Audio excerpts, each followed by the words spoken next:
Assalamualaikum warahmatullahi wabarakatuh. Apa kabar semuanya? Semoga kesehatan dan keberkahan selalu meliputi kita semua. Amin. Kali ini saya membawakan kisah dakwah Nabi Ayub alaihissalam. Sebelum saya mulai, saya ucapkan terima kasih karena sudah klik channel ini. Langsung saja check it out. Kisah Nabi Ayub alaihissalam disebutkan dalam Al-Quran sebanyak 4 kali. Salah satunya dalam surat Shad ayat 41-44. Nabi Ayub tinggal di suatu daerah yang bernama Hara, di sekitar Sam bersama istri dan anak-anaknya. Nabi Ayub alaihissalam adalah seorang nabi yang sangat kaya raya di negerinya. Nabi Ayub alaihissalam memiliki pertanian yang sangat luas dan hewan ternak yang sangat banyak sekali. Dengan harta benda yang dimilikinya, Nabi Ayub tidak lupa bersyukur kepada Allah Subhanahu wa Ta'ala.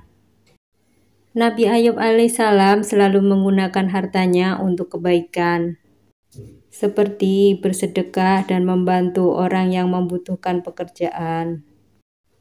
20 tahun pun berlalu dan Allah pun memberi cobaan kepada Nabi Ayub alaihissalam. Yang pertama, semua tanaman dan hewan ternaknya mati diserang hama. Tidak ada satupun yang tersisa. Meskipun begitu, Nabi Ayub alaihissalam selalu bersyukur kepada Allah Subhanahu wa Ta'ala. Bahkan lebih rajin beribadah. Cobaan yang keduanya, anak-anaknya yang berjumlah 12 orang diambil juga oleh Allah Subhanahu wa Ta'ala. Karena anak-anaknya sudah meninggal dunia semua, Nabi Ayub pun merasa sedih. Namun tetap bersyukur kepada Allah Subhanahu wa Ta'ala dan bertambah iman dan takwanya kepada Allah Subhanahu wa Ta'ala. Dan mengingatkan kepada istrinya, sabarlah wahai istriku, janganlah berlarut-larut dalam kesedihan.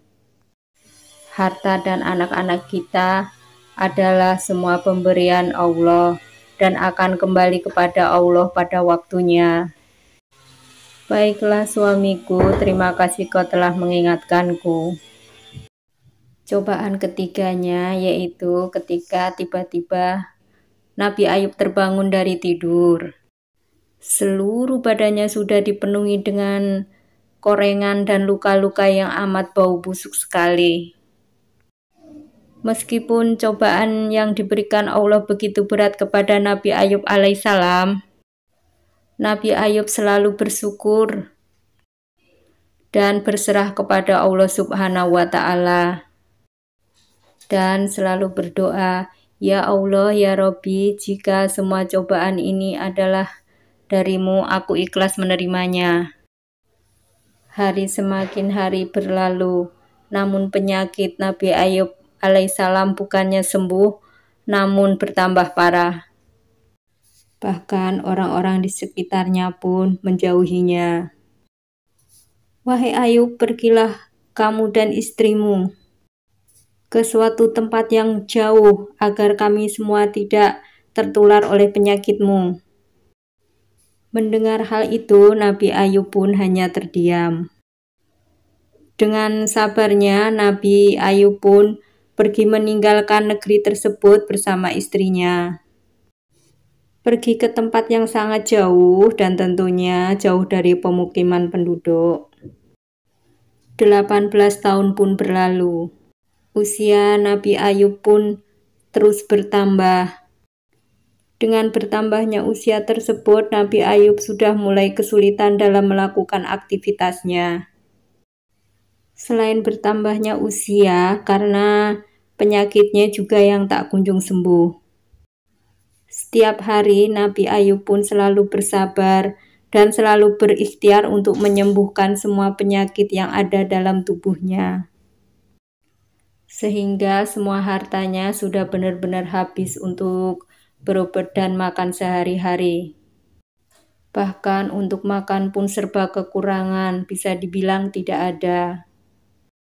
Sampai suatu saat istrinya pun berkata, "Wahai suamiku, bukankah kamu itu Nabi Allah? Jika kamu berdoa, tentunya Allah akan mengabulkan semua permintaanmu. Karena aku merasa kasihan melihatmu kesulitan dalam beribadah kepada Allah Subhanahu wa Ta'ala. Maafkan aku suamiku jika aku lancang berbicara seperti ini." Nabi Ayub pun berkata serta bertanya, "Wahai istriku, berapa tahun kita hidup dalam kenikmatan?" Istrinya pun menjawab, "Kurang lebih 20 tahun, wahai suamiku." Nabi Ayub pun menjawab, "Sebenarnya saya sangat malu kepada Allah Subhanahu wa Ta'ala. Kita baru diuji belum ada 20 tahun, namun sudah mengeluh seperti ini." Hari demi hari, penyakit Nabi Ayub pun semakin parah dan semakin sulit untuk beribadah.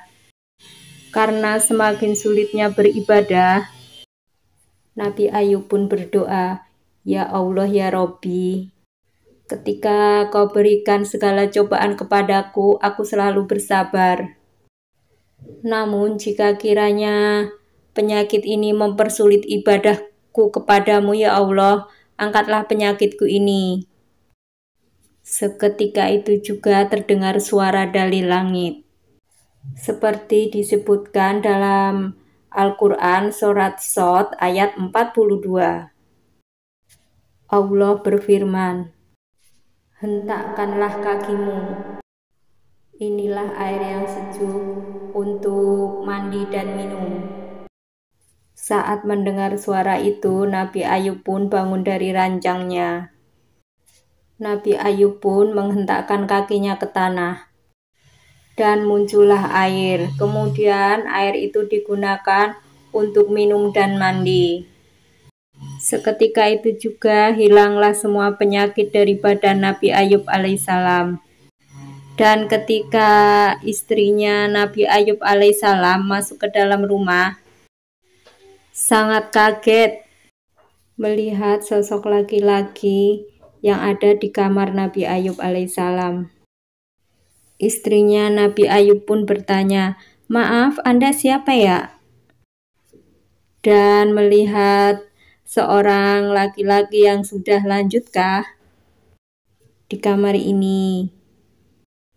Laki-laki itu berbalik badan dan berkata kepada Rahmah, "Wahai istriku, tidakkah kau mengenaliku? Engkau Ayub, benarkah engkau suamiku Ayub?" "Benar, wahai istriku, aku adalah Ayub dan Allah telah menyembuhkan semua penyakitku. Selain menyembuhkan, Allah juga mengembalikan parasku seperti waktu muda dahulu." Istrinya pun berkata, "Alhamdulillahirobbilalamin, terima kasih ya Allah."